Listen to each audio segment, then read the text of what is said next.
Assalamualaikum warahmatullahi wabarakatuh.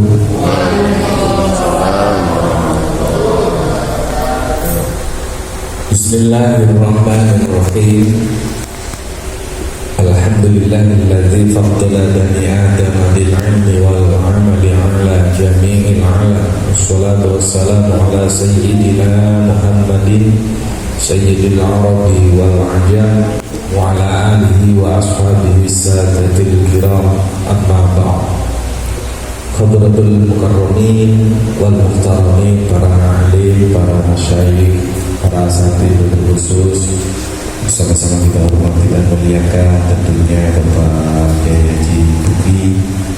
Mudah-mudahan sehat selalu, berkah dari Allah Subhanahu wa taala, dikarenakan mushola Al-Barokah beserta muassis dan segenap pengurus lainnya, wabil khusus guru saya, teman saya, orang tua saya, Ustaz Haji Purwo, Pak Haji Bahar yang sebagai orang tua saya juga, dan Pak RT, Pak RW, jamaah yang hadir malam hari ini maupun yang berhalangan hadir, kaum muslimin muslimat semuanya, dan senantiasa rahmati diberkahi oleh Allah Subhanahu wa taala yang saya hormati dan muliakan. Akan RT,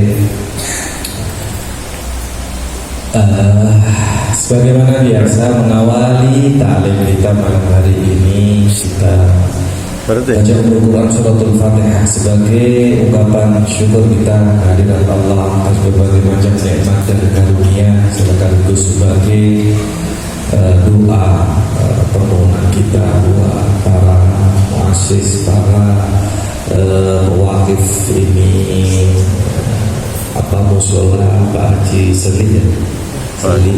Salim bin Bapak Haji Siun dan ahlinya yang lain, serta seluruh warga masyarakat yang turut serta mensyiarkan, membangun dan lain-lainnya, semoga senantiasa mendapatkan rahmat ampunan dari Allah Subhanahu wa taala dan pahalanya senantiasa mengalir kepada semuanya. Ala hazinatis salihah wa ila hadratin Nabi Mustafa Muhammadin sallallahu alaihi wasallam wa alihi wa dzurriyyatihi wa azwajihi wa ahli baitil kiram wal jami'il mu'minina wal mu'minat wal muslimat syai'u lillahi lahumul fatihah. A'udzu billahi minasy syaithanir rajim. Bismillahirrahmanirrahim. Alhamdulillahi rabbil alamin, arrahmanir rahim, maliki yaumiddin, iyyaka na'budu wa iyyaka nasta'in, ihdinas siratal mustaqim, siratal ladzina an'amta 'alaihim ghairil maghdubi 'alaihim waladdallin. Rabbighfir lana wa liwalidina wal mu'minina amin. Bismillahirrahmanirrahim. Qala al-musannifu rahimahullahu ta'ala wa nafa'ana bihi wa bi ulumihi fid dharain amin. Di malam hari ini kita akan memasuki makalah atau ungkapan yang ke-9, wal makalah tasi'ah. Makalah yang ke-9 an Sufyan as-Tsauri radhiyallahu anhu. Makalah ini atau ungkapan ini, ucapan ini dari Sufyan as-Tsauri.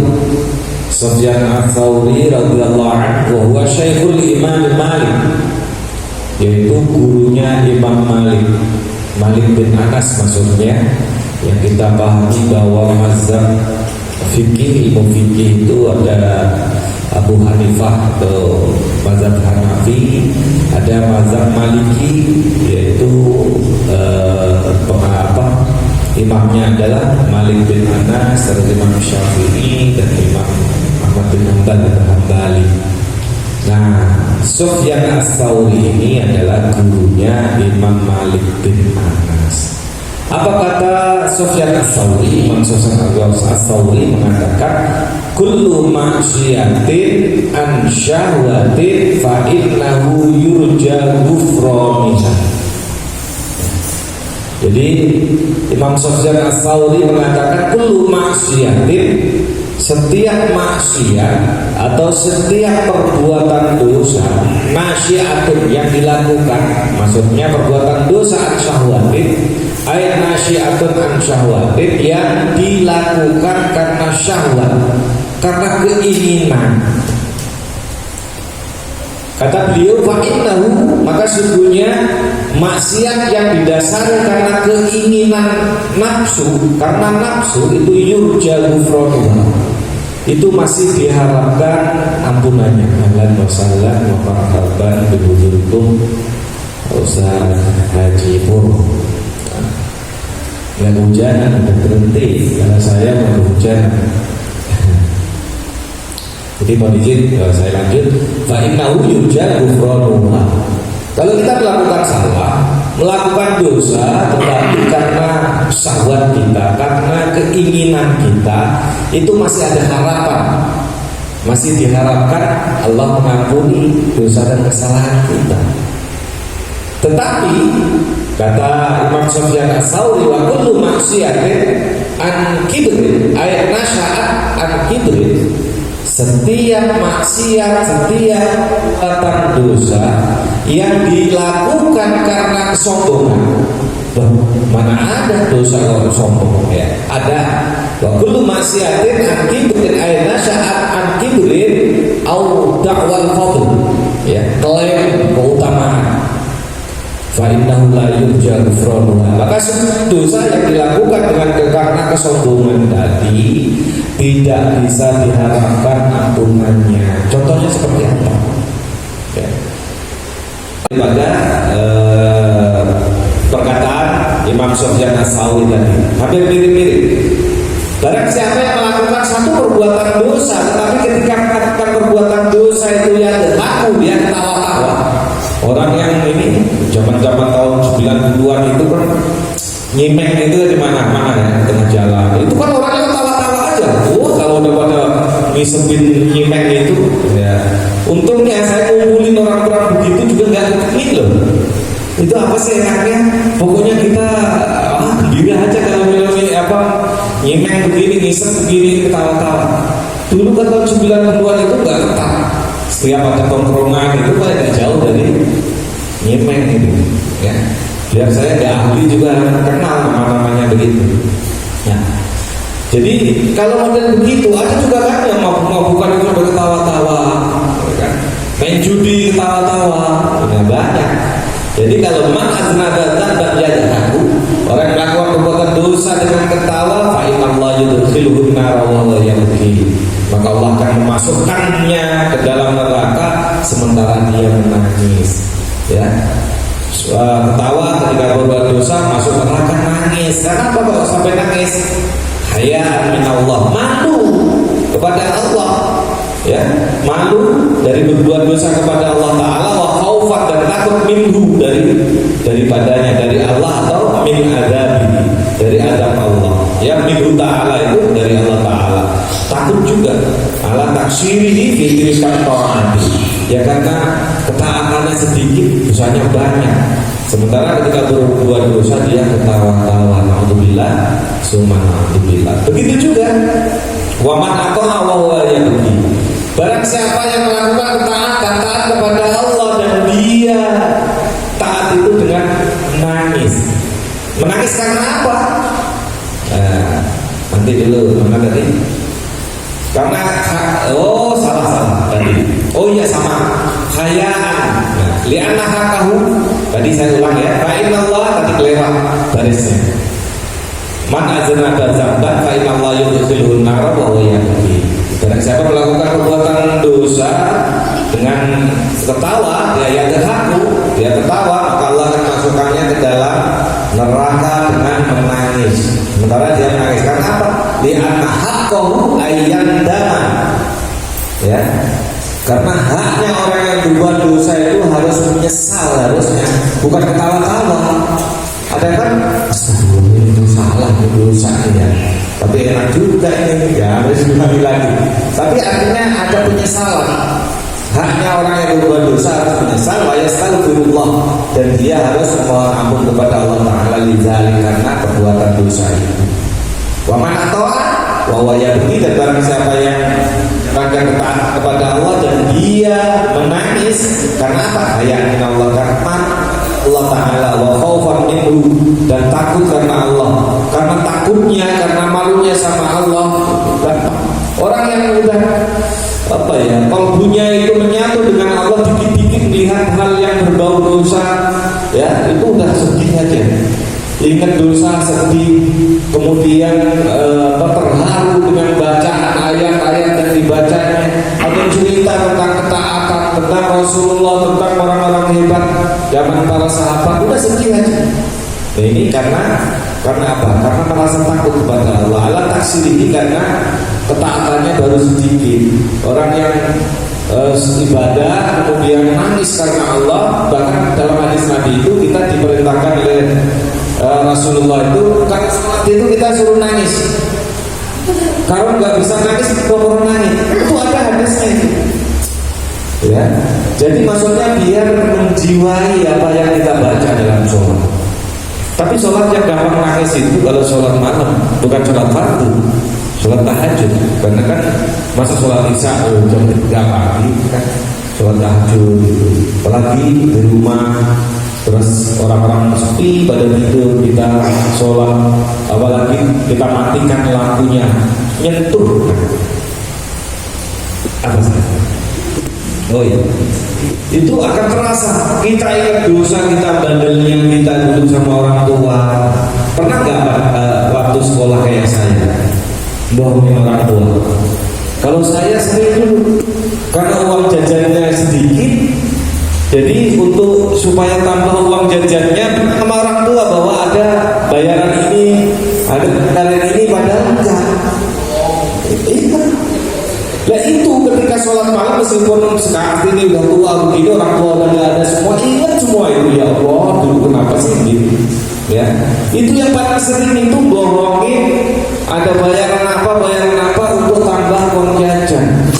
Karena saya waktu MI itu kalau nggak 5 rupiah ya 2 rupiah, tapi 5 rupiah itu udah macam-macam itu dulu.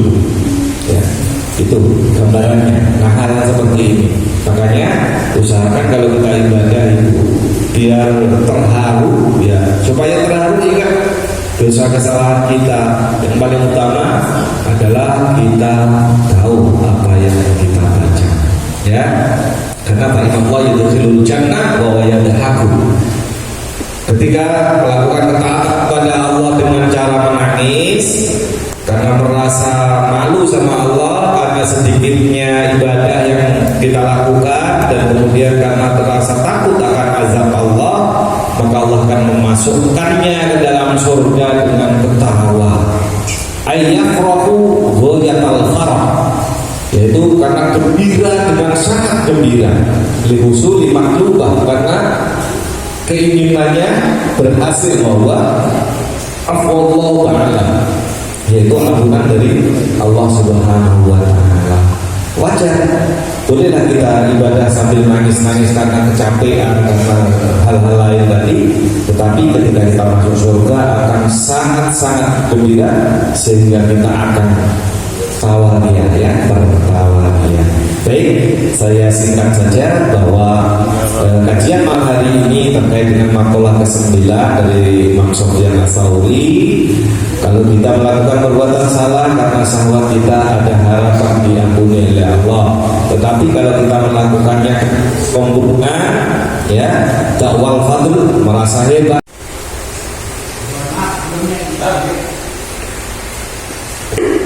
Baik, Assalamualaikum warahmatullahi wabarakatuh. Ada pertanyaan. Kita bukan ngikutin syahwat dan bukan ngikutin apa yang namanya sombongan. Tapi tuntutan Pak Ustaz, tolong dijelaskan. Ya tuntutan. Ya betul. Itu kan dalam saya menyampaikan hanya sesuai teks yang ada di riwayat. Nah, bagaimana kalau misalkan tuntutan, keterpaksaan? Nah, ini ada sebuah kisah yang sangat menarik. Kalau nggak salah, Imam Syafiq Al-Balqi, ya kalau nggak salah, Syafiq Al-Balqi kalau nggak salah, ini kisah yang dimuat dalam kitab-kitab salaf. Kalau terpaksa untuk memenuhi pada saat itu, keterpaksaan itu bisa dimaklumi atau dimaafkan, tergantung bagaimana keterpaksaan itu. Satu contoh begini, ya. Itu kalau Syafiq Al-Balkhi kalau nggak salah, beliau itu mau melaksanakan ibadah haji. Tiba-tiba beliau itu ketiduran karena zaman dulu kan nggak naik pesawat, naik bawa kendaraan masing-masing atau berjalan. Nah, ketika ketiduran terbangun dan dia ingin melanjutkan perjalanan, bukan itu kayaknya, kehabisan bekal sehingga kelaparan. Suatu ketika, kan ini saya lupa ingat, tapi ada kisah. Dia menemukan seorang perempuan yang sedang,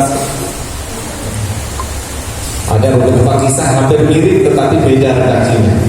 Nah, singkat cerita, ketika tadi minta makanan tadi, kata perempuan tadi, nah, yang satu ya riwayatnya itu mengatakan tidak boleh karena ini haram untuk tuan tapi halal untuk kami. Yang satu lagi kisahnya hampir mirip, sama perempuan juga, ada keledai yang mati diambil dagingnya.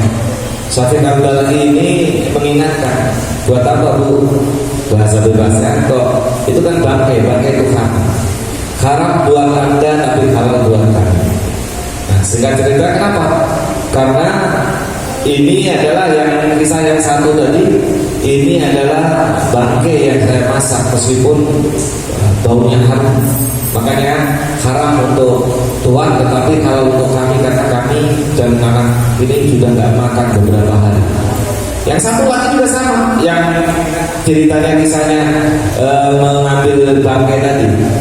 Karena ini bangkai buat anda haram, tapi buat kami halal karena kami terpaksa harus makan ini bangkai. Kalau terkait dengan pertanyaan, nah, ketika hanya saat itu saja keterpaksaan, katakanlah hari ini nggak punya sama sekali, kemudian ngambil kita barang orang, entah itu buah-buahan atau apalah, nyuri lah namanya begitu. Kemudian kita makan di mana? Kalau untuk hanya untuk saat itu saja, insya Allah ini yang masuk kategori gambaran yang dimaafkan. Sebagaimana ketika kita berada di suatu pulau, nggak ada makanan selain binatang yang diharamkan, berhutang misalkan atau apa, itu boleh. Atau nggak ada air sama sekali, sementara kita habis menemukan madu. Kalau kebanyakan itu kan langsung nggak bisa turun ya. Air seni kita boleh kita minum supaya menyelamatkan diri kita. Itu boleh. Itu keterpaksaan dalam hal kaitannya yang dimaafkan. Tapi kalau terpaksa dilakukan tiap hari, ini bukan terpaksa lagi, bukan terpaksa lagi. Kisah real boleh ditelusuri di daerah Lubang Buaya di SMP 100 berapa itu? Haji Akif belokan tanjakan itu kan ada gang itu ke SMP apa. Nah, itu pernah kejadian. Ini pasti keterpaksa. Ada ibu-ibu lagi masak, nasinya hilang berikut kukusannya. Tapi nggak dicari karena tahu ibu yang kehilangan nasi berikut kukusannya ini pasti yang nyuri anak-anaknya nggak makan. Lagian mana ada zaman sekarang nyuri nasi, dan itu nasi belum matang, masih di dandang lah kata-kata. Itu tahun-tahun 2000-an itu masih ada kukusan itu. Rame dulu di sana, karena kan saya nggak jauh dari wilayah Lubang Buaya. Rame ada orang kehilangan, tapi aneh bilang nasi berikut kukusannya. Ini terpaksa. Insya Allah apa yang dilakukan orang yang mencuri itu nggak berdosa, karena untuk menyelamatkan. Ya. Intinya kalau untuk menyelamatkan, karena saat itu hari itu memang nggak punya sama sekali daripada kelaparan dirinya dan keluarganya, itu akhirnya mencuri itu, dan nggak ada yang lain yang hilang. Tetapi jangan sampai hal-hal seperti itu yang diperbolehkan, yang masih ditolerir itu terus kita lakukan terus-menerus. Nanti kayaknya ada batasan, nggak ada dosa kecil kalau dilakukan terus-menerus. ada dosa besar kalau rajin istighfar. Nah, kalau disalahartikan, wah mendingan kita dosa besar aja dulu, nanti istighfar lagi. Nggak begitu maksudnya. Dosa besar tetapi karena keterpaksaan tadi itu, atau karena suatu hal. Karena orang melakukan perbuatan salah itu ada yang ya Allah ini salah, tapi gimana lagi ya, karena terpaksa ada gitu. Tapi ada yang fake saja merasa tidak bersalah ya, Bapak ya. Jadi kalau memang terpaksa, ya lihat terpaksanya itu berkali-kali atau cuma sekali ya. Kalau namanya terpaksa itu nggak diulangi berkali-kali hanya untuk menyelamatkan jiwa pada saat itu ya. Mudah-mudahan ini bisa dipahami. Kalau untuk masuk waktu sholat ya di aja ya Pak ya. Masuk.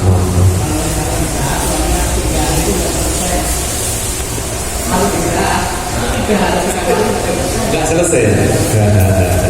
Iya, memang nggak selesai, tergantung kemana ini balasannya gitu. Tapi yang jelas kita harus mengakui dan kayaknya pernah mengalami juga melakukan perbuatan salah